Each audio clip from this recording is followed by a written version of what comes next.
Hey everybody, welcome back to the Knife channel. I am super excited for today's episode. We are moving on to J in the alphabet, and our first J of this series is jalapenos. I love jalapenos. They are so good. They're such a rich flavor, a really rich smell. Like it's incredibly fresh smelling and just like a sharpness to it.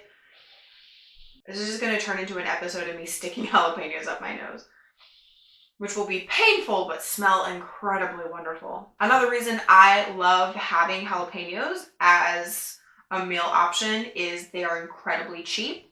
So I got these for $1.49 a pound and I bought 4 of them, and so that came out to 72 cents. A thing I wanted to do really quickly before we go any further into this video is just talk about peppers in general. Peppers, as you know, can have spice or heat to them, and we have a way of measuring that spice and heat, and that is called the Scoville. It's just a unit of measurement to kind of tell you how hot something is. Jalapenos, pretty damn low on that scale. They run from 2,500 to 8,000 Scoville units, which in isolation sounds really high, but in comparison to the hottest pepper, the Carolina Reaper, which has 2,200,000 Scoville units, the measly little 2,500 Scovilles over here is not super high. Still, there is some heat to this, and it's just enough that I feel like most people can really enjoy jalapenos. Another thing I want to talk about is what makes peppers spicy, and that is a chemical called capsaicin. Capsaicin, you are going to find on the inside of the pepper. A lot of people think capsaicin is found in the seeds, but it actually comes from all this white stuff that we call the pith inside the pepper. So the stuff that the seeds are attached to.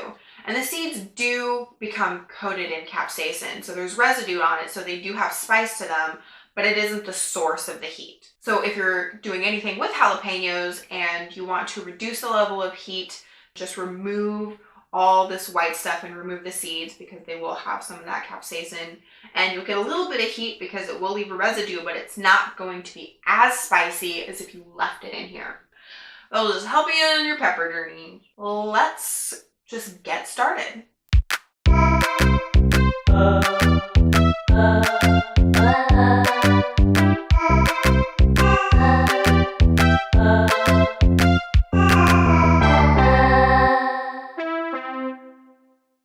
To start us off, we are going to need, obviously, jalapenos.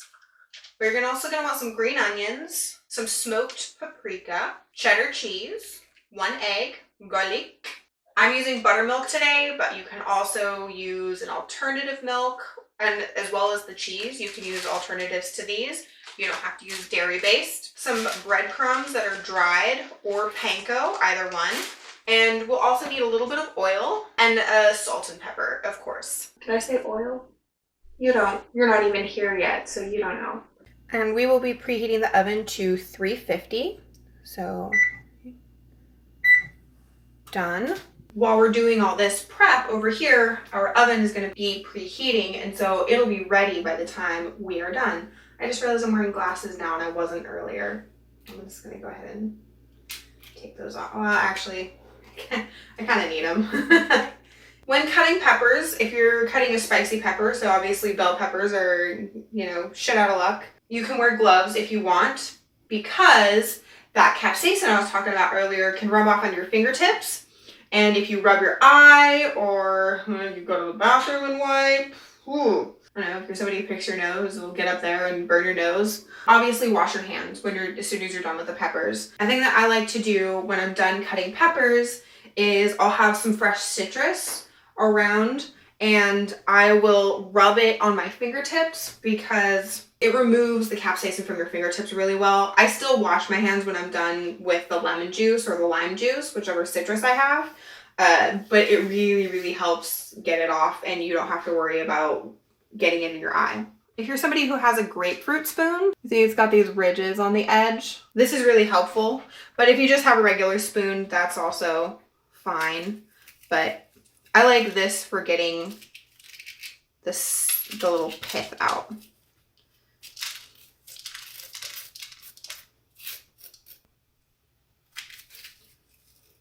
So you just like, it goes right in there.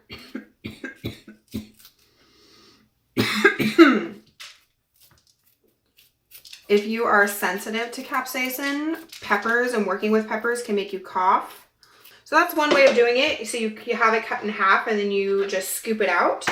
Another way of doing this is by just removing the top. And then we're going to cut around with our little paring knife. And just going in and removing. It's a little more difficult, so it kind of all depends on the presentation that you want. I'm going to do this one this way, just so that we have reference to like how it can be done. But I'm going to do the rest of them cut in half because it's just way easier.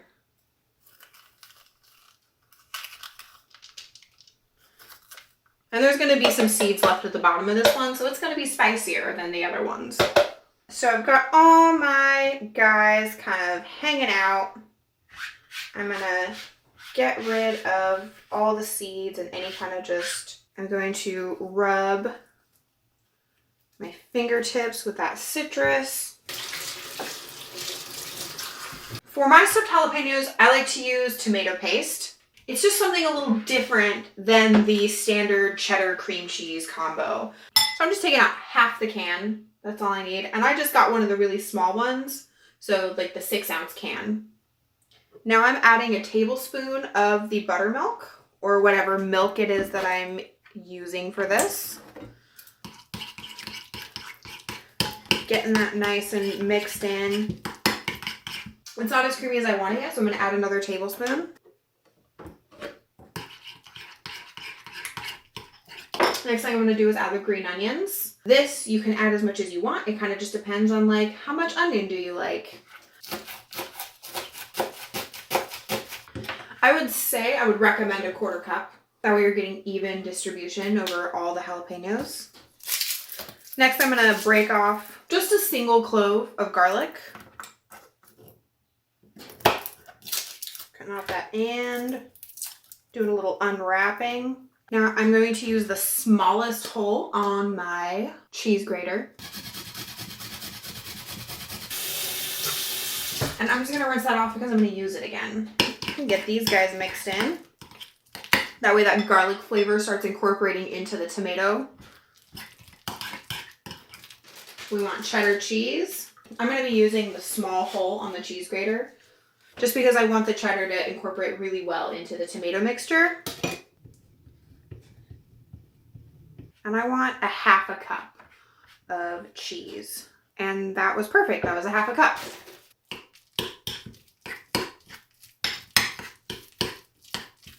So now I'm going to do a teaspoon of smoked paprika. Oh gosh, that's a little more than a teaspoon. Just a tiny bit more. It's okay. Then I'm going to add just 1 pinch of pepper. This salt and pepper I always say do to taste. And then I'm going to do 2 pinches of salt.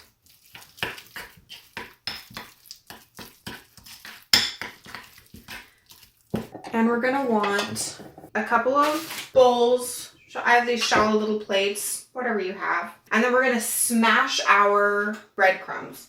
If you have a rolling pin, this is great for that. So my great-grandmother was from Sicily, and she always used wine bottles to roll things out with. And so I just saved this and was like, I'm going to start doing that.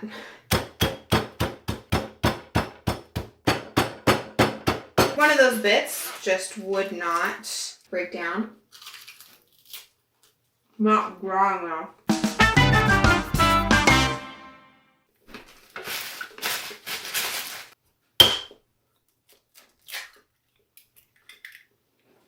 Now we're going to mix our egg up. We just want to keep mixing until there's no separation of yolk or egg white. Breadcrumbs, gonna go in the other guy. I'm gonna start filling the jalapenos.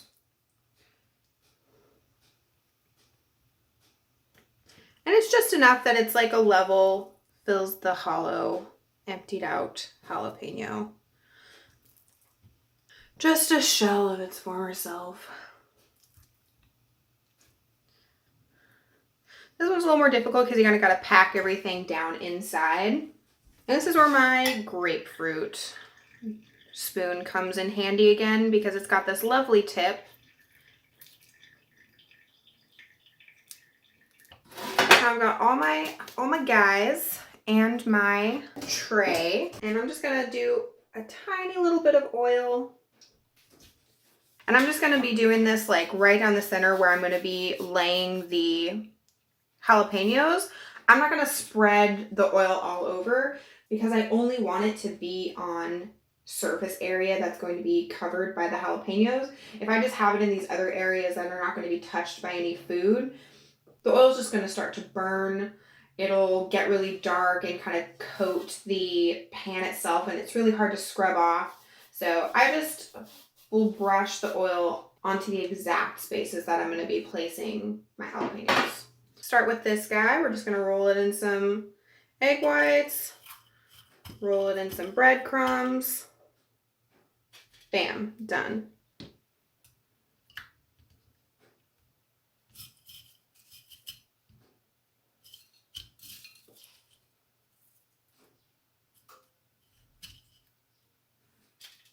And I like to just sprinkle the rest of the breadcrumbs on top. Just, why not? I don't want to waste them. These are all done. Time to go into the oven. Bring these guys over. We are at 350. In they go. Making sure we put them onto a middle rack. All right, and then we're going to set that for 30 minutes, and we'll be back. So there's our timer. And these little ditties have been baking for for exactly 30 minutes. And I like to just puncture the skin with a fork just to see if it'll go through easily, and it did. So that's perfect.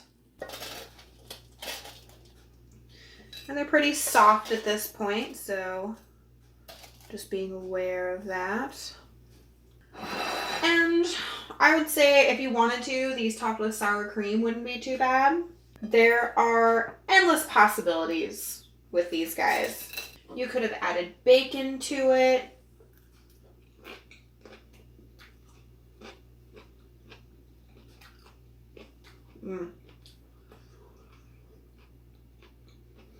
That's good. One thing I would have done a little differently is I would have sprinkled the jalapenos themselves with salt before adding the mixture. If you make these, add me on Instagram, show me what you made. Tag me in there. If you added bacon to them, or maybe lime juice. If you did maybe a mixture of tomato and cream cheese, that would be really good. There's so many possibilities, but if you're new to cooking, I think this is a really good base to start with, especially if you're wanting to just do something a little different than the standard cream cheese and jalapeno. If these are a bit spicy for you, milk can definitely be a beneficial tool. The lactic acid in it will help remove that capsaicin from your tongue or your palate. Or if you don't drink milk, an acidic drink, so something like limeade or lemonade, it'll taste a little funky because of the spiciness, but it'll help soothe because it's got the acid in it, so it's help removing that from your tongue. If I'm eating something really spicy, what I do is I just have lime wedges. Anyways, I hope that this was beneficial and enjoyable, and ooh la la, I'll see ya on the next episode.